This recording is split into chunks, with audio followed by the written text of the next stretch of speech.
The year was 1970. A great comic book writer was on the rise. Denny O'Neil, a native of St. Louis, Missouri, was a working 31-year-old scriptwriter for DC Comics in New York City, experiencing burgeoning pop culture fame for his groundbreaking work on Green Lantern, Justice League, Batman, Wonder Woman, and Batlash.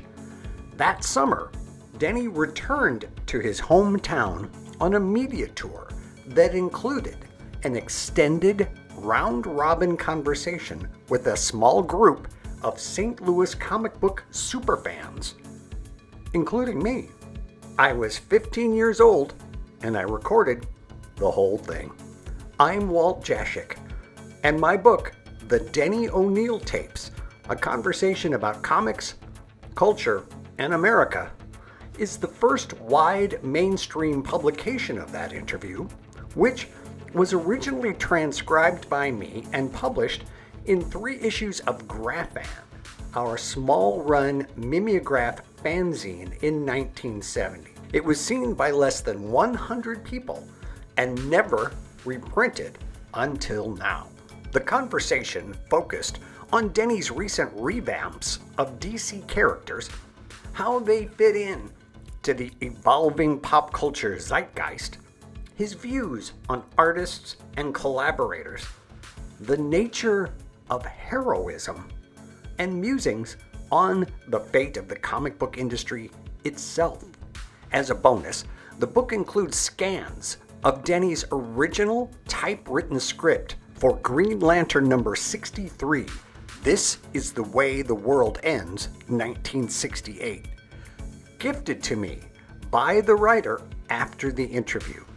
I also included select pages from the published Green Lantern issue for direct comparison to the script, which has been edited in pencil by DC Comics legendary editor Julius Schwartz.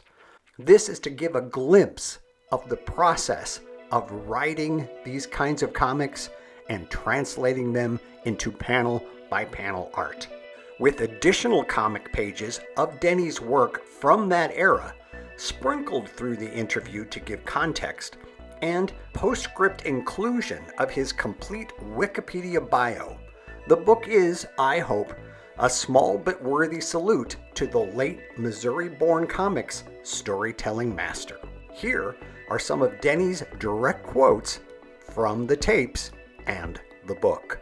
On addressing social issues in comics, quote, "I'm reacting, we're all reacting. I'm desperately worried about pollution, for example. I've got a 4-year-old son who might not live to be my age unless we do something about this. I don't know that it's we want to, quote, preach, unquote. There used to be a time when comics never got into anything at all. The difference now is if you have a story you want to tell about some social problem and you can still make it an entertaining comic book, you can do it." On revamping Batman and Superman. I think both Batman and Superman have accumulated a lot of unnecessary trimming over the years. They were characters who were the equivalent to those automobiles Chrysler used to put out, with tail fins that shoot out as high as the Tower of Pisa, and 15 tons of chrome. Not functional. Too much there to work with. We looked at Superman and Batman from way back, the first issues, and we've tried to decide what made these characters popular in the first place." Unquote. On artist Neil Adams, quote, "The reason my stuff looks better when Neil is doing it is because Neil is a heck of a good artist and involves himself totally. It's more visual because Neil is more visual and he cares more. I wish that I could distill Neil Adams and put him in a hypo and stick him in every artist in the business. It's unreasonable to expect that all of them would have his talent, but I'd be satisfied if all of them cared as much as he does." Unquote. On writing Batlash, quote, "It was a chance to do something that only comics can do, and the medium has never done. Will Eisner came close with the spirit to the sort of thing we were trying to do, but we were trying to go one step past the spirit. The book was written basically humorously, but we all had very serious ideas about who Batlash was, unquote. On the fate of the comics industry, quote, we may be on a real Ragnarok trip, unquote. Don't worry, there were also a lot of laughs in the interview too with the affable writer by his fans.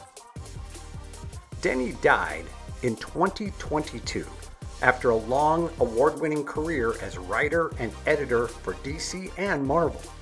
But his influence lives on in comics and pop culture. My book is, I hope, a worthy snapshot of his early ascendancy.